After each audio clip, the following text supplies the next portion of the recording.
Сәлем достар. Біз бүгін сақтар тарихына да келіп жеттік. Қазақстан территориясында бұл ержүрек тайпалар біздің заманымыздан бұрынғы 1000 жылдықта өмір сүрді.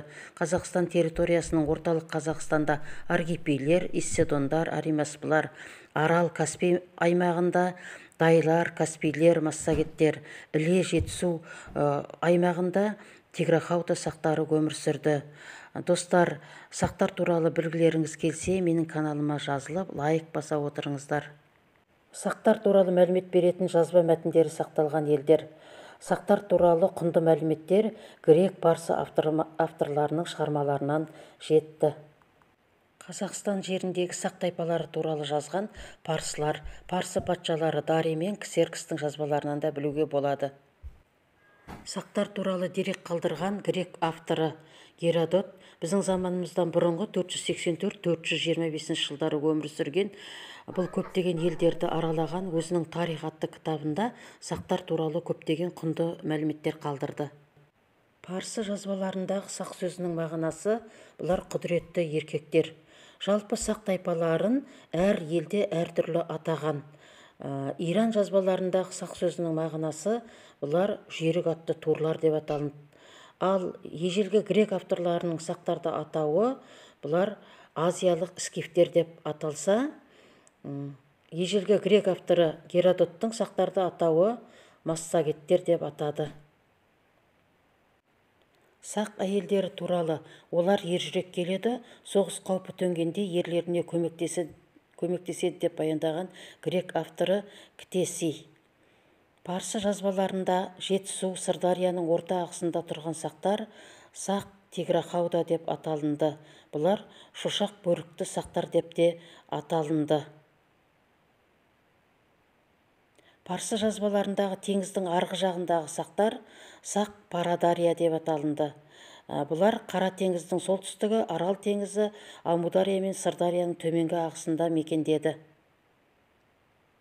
Сақ Парадарияның оңтүстігінде қоныстанған сақтардың атауы Хаумаварга. Хаумаварга деген бұл Хауама сусынын дайындайтын сақтар, яғни Мурғаб аңғары қазіргі Түркменстанның территориясындағы сақтар. Тиграхауда сақтарының қоныстанған аумағы оңтүстік Қазақстан. Сақ қоғамындағы тайпалар мен рулар арасындағы даулы мәселелерді шешті. Сақ қоғамындағы маңызды мәселелер халық жиналысында талқыланды, оған әйелдер де қатынасты, даулы мәселелерді тайпа көсемі шешті. Сақ қоғамындағы адамдар тобы. Сақ қоғамы әскери демократиялық қоғамда өмір сүрді. Негізгі адамдары 3 топқа бөлінді: жауынгерлер, абыздар, малшылар мен егіншілер. Және олардың өздерінің әртүрлі өзіндік дәстүрі болды, және киімдері де әртүрлі түсті болды. Жауынгерлер қызыл түсті, абыздар ақ түсті, малшылар мен егіншілер көк және сары түсті киім киді. Сақ жауынгерінің ежелгі үнді Иран тіліндегі атауы арбада тұрғандар. Сақ жауынгерлері соғыста ат жегілген қосаяқты арбаны өте жақсы пайдаланды. Сақ қоғамындағы абыздардың танымал белгісі тостаған мен ерекше бас киімдері болды. Абыздар қоғамда діни істерді және салт дәстүрлерді қорғаушы болды. Біздің заманымыздан бұрынғы 530 жылы Кир бастаған парсы әскерлеріне қарсы соғысқан патша. Парсы патшасы Кир сақ жеріне қызығып, Томирис ханымға өзін үйленетіндігі туралы ұсыныс жібереді.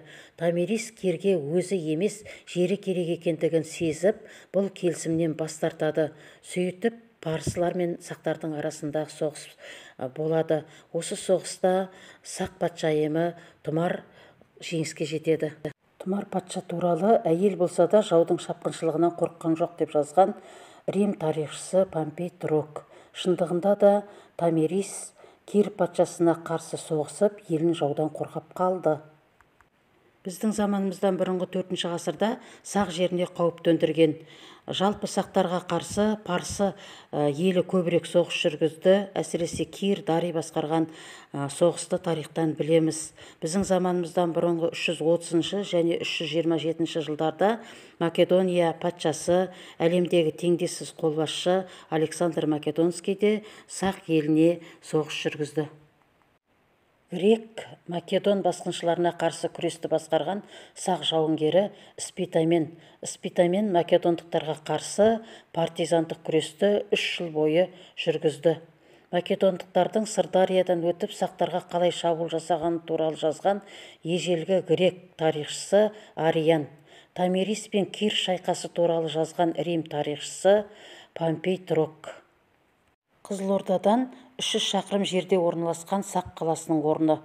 Бұл Шірік Рабат қаласы Аббасияктардың астанасы болған.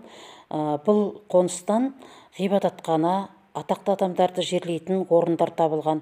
Сондай-ақ қабірден осы біздің заманымыздан бұрынғы 5-4 ғасырларға жататын жебе ұштары, алтын қаптырмалар табылған. Ал қаланың оңтүстік шығысындағы кесенеден халцедоннан жасалынған мөр, гемма, алтын доғалар, алтын сырғалар табылды. Шірік Рабат қаласының күзет мұнаралары бар орталығы цитадель. Ортағасырлық қалалардағы құрылыс 3 бөліктен тұрған: цитадель, Шахристан және Рабат. Цитадельде бұл орталық бөлігі қаланың ішінен тұрғызылған бекініс, оның ішінде сарай билеушісі, әкімшілік және діни ғимараттар болған. Біздің заманымыздан бұрынғы 7 ғасырдан бастап далалы аймақтарда пайда болған бейнелеу бұл аңдық стиль деп аталынады. Жалпы сақтарға аңдық стиль дәстүрі алдыңғы Азия мен Ираннан жеткен. Осы алдыңғы Азия мен Иранға жасаған жорық кезінде осы аңдық стильменен танысқан. Сондай-ақ ежелгі заманда адамдар өздерінің шығу тегін аңдармен де байланыстырған. Сондықтан сәндік өнерде аңның бейнесін көбірек бейнелеген.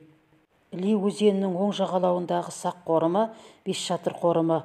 Бұл 31 обадан тұрады. Ең үлкенінің диаметрі 104 метр, биіктігі 17 метр. Бұл қорғандарды патша қорғандары деп те атайды. Алматының шығысындағы белгілі Сақ обасы бұл Есік обасы. Есік қорымы Алматы қаласының шығысында Іле Алатауы баурайында орналасқан. Осы қорымда 40-тан астам оба бар. Оның ішіндегі ең үлкені диаметрі 60 метр, биіктігі 6 метрге жететін үлкен Есік обасы.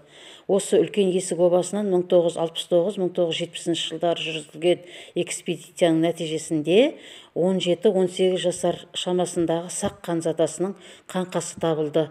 Және осы обадан оның қасынан 4000-нан астам алтын әшекейлер табылды. Сақ ханзадасының киімдерінің барлығы аңдық стильде жасалынған. Бұны шартты түрде алтын адам деп атаймыз. Есік обасынан табылған 26 таңбадан тұратын жазуы бар зат. Кемел Ақышев басқарған Есік обасынан алтын адаммен бірге осы күміс табақшада табылды. Бұл күміс табақшадағы 26 таңбадан тұратын жазуды түрколог ғалым Аманжолов оқыды. Сақтардың бөренелерді бір-біріне тығыз орналастырып жасаған табыты.